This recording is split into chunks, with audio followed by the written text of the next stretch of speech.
രാഹുൽ മാങ്കൂട്ടത്തിൽ MLAക്ക് മുൻകൂർ ജാമ്യം നൽകിയ പ്രിൻസിപ്പൽ സെഷൻസ് കോടതി വിധിക്കെതിരെ സർക്കാർ നൽകിയ അപ്പീൽ ഹൈക്കോടതി ഇന്ന് പരിഗണിക്കും.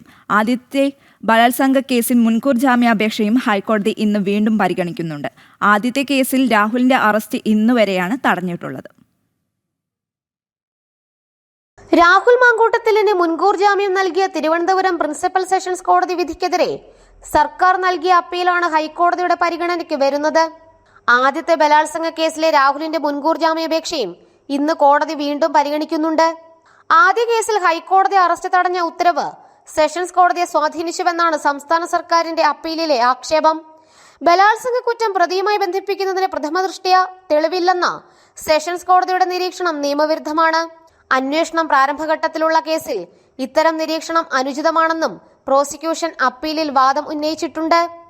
ആദ്യത്തെ കേസിൽ രാഹുലിന്റെ അറസ്റ്റ് കോടതി ഇന്നുവരെ തടഞ്ഞിരിക്കുകയാണ്. ഹോം സ്റ്റേയിലെത്തിച്ച് ബലാത്സംഗം ചെയ്തെന്ന് കാട്ടി ബംഗളൂരുവിൽ താമസിക്കുന്ന 23 വയസ്സുകാരി നൽകിയ പരാതിയുടെ അടിസ്ഥാനത്തിലെടുത്ത കേസിലായിരുന്നു രാഹുൽ മാങ്കൂട്ടത്തിൽ MLAക്ക് ഉപാധികളോടെ സെഷൻസ് കോടതി മുൻകൂർ ജാമ്യം അനുവദിച്ചത്. ജനം, കൊച്ചി.